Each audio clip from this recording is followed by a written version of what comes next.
would you describe this film? It's being described as a thriller, but how would you describe it? Oh, a thriller. Yeah. I think it's sort of a romantic noir. I think it's got all the elements of, a psychological thriller, but ultimately it's a character-driven piece about romance gone wrong and revenge and, it's about how do you, there's that famous saying, revenge is best served cold, is a dish best served cold, and that's how Edward takes his revenge on being dumped by Amy Adams's character. Yes, definitely some revenge. Talk to us about your character, which is Tony's wife in the book. Yes, I play Laura Hastings, and there are 3 storylines in the movie.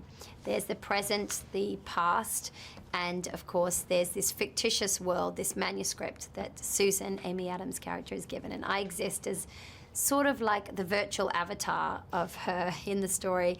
My husband and I, played by the same character, Jake Gyllenhaal, who plays Edward, we take a road trip to Marfa, and we are confronted by psychopaths, total sociopaths rather. They're just horrendous, and we, and I don't want to give away the story, and my character does everything she can to protect her daughter and protect her family, and as strong as she is and as smart as she is, and she's ill-prepared to deal with these people. You did such a great job. I mean, I can't even imagine. Thank you. When you're confronted with a situation like this, where you go to, how do you sort of channel these emotions for this character?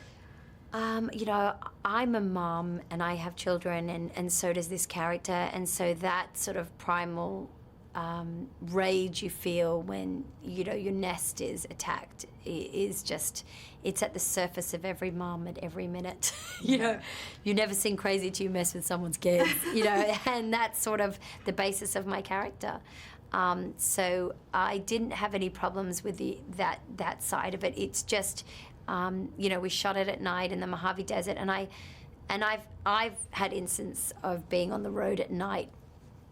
I've had weird experiences. I think most people have in LA, if you ever drive around, the odd weird driver. So I sort of could kind of paint that picture in my head pretty easily. But it was definitely one of those movies where I was very happy when it was wrapped. Not because I didn't love working with the cast and the phenomenal Tom Ford, but just to leave the character behind. Yeah, this was heavy. Yeah.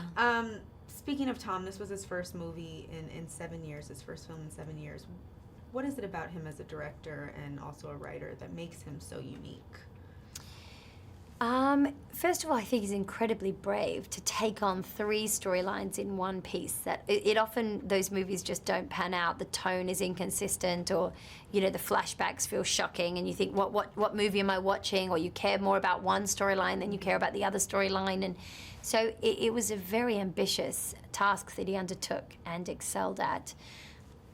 And I think he has an incredible attention to detail, particularly when it comes to the aesthetic and the characters. And he's from Texas. He knows this world and he knows these people, and he adapted this book that, I know it's very different from the book, and he doesn't like to think of it, He didn't want me to read the book as research, even though I secretly did.